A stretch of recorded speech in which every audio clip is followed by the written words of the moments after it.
Vous venez de finir votre déjeuner, salade, protéines, légumes, vous avez fait les choses bien. Mais voilà qu'à peine 20 minutes plus tard, cette envie irrésistible arrive, cette petite voix qui va vous chuchoter juste un carré de chocolat. Ou peut-être deux. Et là, c'est plus fort que vous ouvrez le placard, vous fouillez, vous cherchez, n'importe quoi qui puisse satisfaire cette envie de sucre qui vous obsède. Si ça vous parle, écoutez attentivement la suite. Parce que contrairement à ce qu'on vous a toujours dit, vos envies de sucre n'ont rien à voir avec un manque de volonté, ce ne sont pas des caprices, c'est pas parce que vous êtes gourmand. Dans les prochaines minutes, je vais vous révéler les 3 vraies causes de vos envies de sucre et surtout vous donner 6 solutions concrètes pour vous en libérer sans vous priver, sans vous culpabiliser. Je m'appelle Charles, je suis le cofondateur de Kiné Coach Santé et depuis 5 ans avec notre équipe, on accompagne des femmes qui luttent avec l'alimentation émotionnelle à s'en défaire pour de bon, ce qui leur permet de perdre du poids durablement. Vous la connaissez cette frustration de savoir exactement quoi manger, mais de craquer encore et encore, cette culpabilité qui arrive après chaque écart, ce sentiment d'être manipulé par quelque chose de plus fort que vous. Souvent, chez les personnes qu'on accompagne, on nous raconte cette même histoire. Charles, je comprends pas, je mange équilibré, je fais attention, mais tous les soirs vers 21h, c'est la même chose. J'ai cette envie irrésistible de sucrer, je me dis juste un petit biscuit et je finis par vider la moitié du paquet. Après, je me sens coupable, je me dis foutu pour foutu et le cycle recommence. Est-ce que ça vous rappelle quelque chose? Peut-être, comme des milliers d'autres femmes, vous pensez que le problème vient de vous,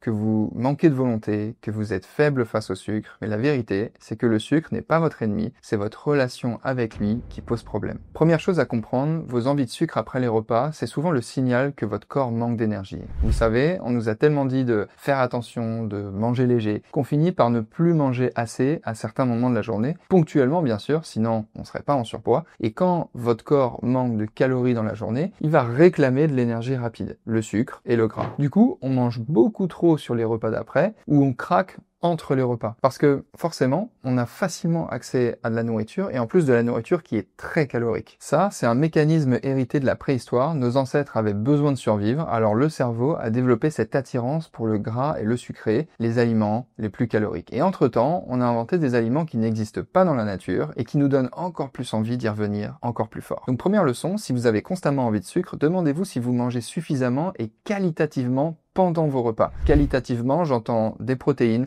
des légumes, des féculents à chaque repas, de la vraie nourriture quoi. Je pense notamment à une personne qu'on accompagne qui, il y a 3 jours, me dit qu'elle sautait souvent le petit déjeuner et qu'elle grignotait une salade à midi. Résultat, son corps réclamait de l'énergie le soir et elle craquait. Quand c'est comme ça, la solution la plus facile à tester, c'est de manger suffisamment de glucides, de protéines et de bonnes graisses tout au long de la journée, des aliments entiers, non transformés, qui vont vraiment nourrir votre corps. En gros, pendant vos repas, essayez de soigner vraiment la qualité de votre alimentation. Deuxième cause majeure, vos repas manquent de plaisir. Combien de fois vous mangez machinalement, debout dans la cuisine en pensant à autre chose? Combien de fois votre assiette ressemble à un plateau repas un peu fade, un peu triste, sans couleur et sans saveur? Le plaisir alimentaire, c'est pas un luxe, c'est un besoin fondamental. Quand votre repas ne vous satisfait pas, parce qu'il n'y a pas assez de goût, pas assez de texture agréable, pas assez de beauté dans l'assiette, votre cerveau va chercher ce plaisir ailleurs. Et devinez où? Dans les aliments transformés, sucrés et gras. Et souvent on nous dit, je mange ma salade un peu comme une corvée parce que je suis au régime, je le fais en regardant mes emails et après j'ai envie de chocolat.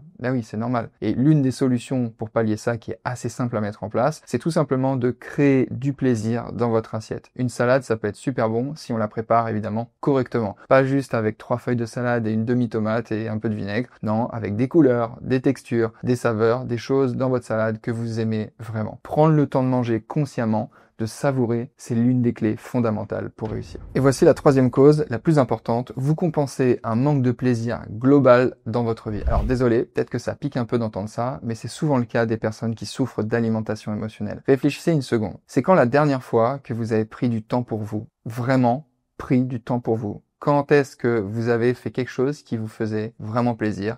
Rien que pour vous. Entre le boulot, les enfants, la charge mentale, le stress, vous vous oubliez complètement. Et le sucre, ça va devenir votre petite bouffée d'oxygène. Ce moment où vous vous accordez enfin quelque chose d'agréable. Le sucre, il agit un peu comme un antidépresseur rapide. Il stimule la production de neurotransmetteurs, de certaines hormones qui apportent un soulagement immédiat. Et c'est pour ça que vous avez envie de sucre quand vous êtes stressé, fatigué ou pas en forme, ou que vous avez une journée difficile. D'ailleurs, souvent on entend des personnes qu'on accompagne, mes moments de chocolat, c'est un peu les seuls moments dans ma journée où je pense à moi. Vous voyez, c'est pas vraiment de la gourmandise. C'est un vrai besoin qui est non assouvi. Pensez à soi, prendre du temps pour soi. D'ailleurs, dites-moi en commentaire à quel moment de la journée vous avez remarqué que vous avez le plus envie de sucre.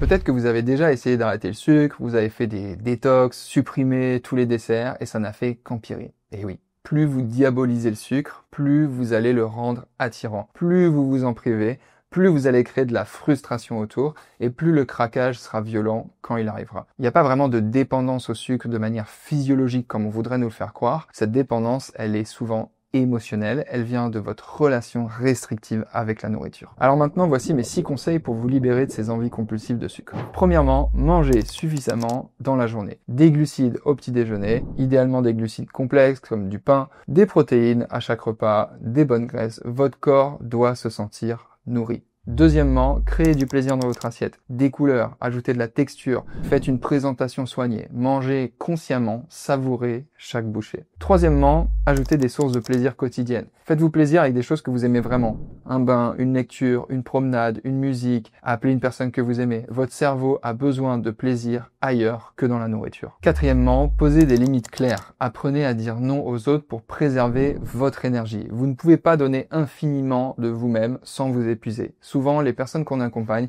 elles donnent tout pour les autres. Mais finalement, elles ne pensent que très peu à elles. Cinquièmement, observez avant de manger. Quand l'envie de sucre arrive, posez-vous cette question. Qu'est-ce que je ressens exactement là, maintenant? Est-ce que c'est de la fatigue? Est-ce que c'est du stress? Est-ce que je m'ennuie? Écoutez votre émotion sans la juger, vous allez beaucoup en apprendre sur vous-même. Et enfin, sixièmement, autorisez-vous le sucre consciemment. Choisissez votre dessert, savourez-le sans culpabilité, dans un moment calme où vous vous sentez en sécurité, peut-être avec une personne que vous aimez, une personne qui est bienveillante envers vous-même. Autorisez-vous, l'autorisation diminue la fréquence des compulsions et rappelez-vous, le sucre n'est pas votre ennemi, c'est votre relation restrictive et émotionnelle avec lui qui en fait un piège. Si cette vidéo vous a parlé et si vous voulez aller plus loin dans la compréhension de votre relation à l'alimentation, on a créé avec notre équipe un guide gratuit pour se libérer de l'alimentation émotionnelle. Dans ce guide, vous allez découvrir comment identifier vos vrais déclencheurs émotionnels et la méthode en 3 étapes pour gérer vos envies sans craquer. Le lien pour accéder à ce guide offert est dans la description de cette vidéo, c'est totalement gratuit et ça va vraiment vous aider à transformer votre relation à la nourriture. Prenez soin de vous, c'était Charles et je vous dis à très bientôt dans une prochaine vidéo.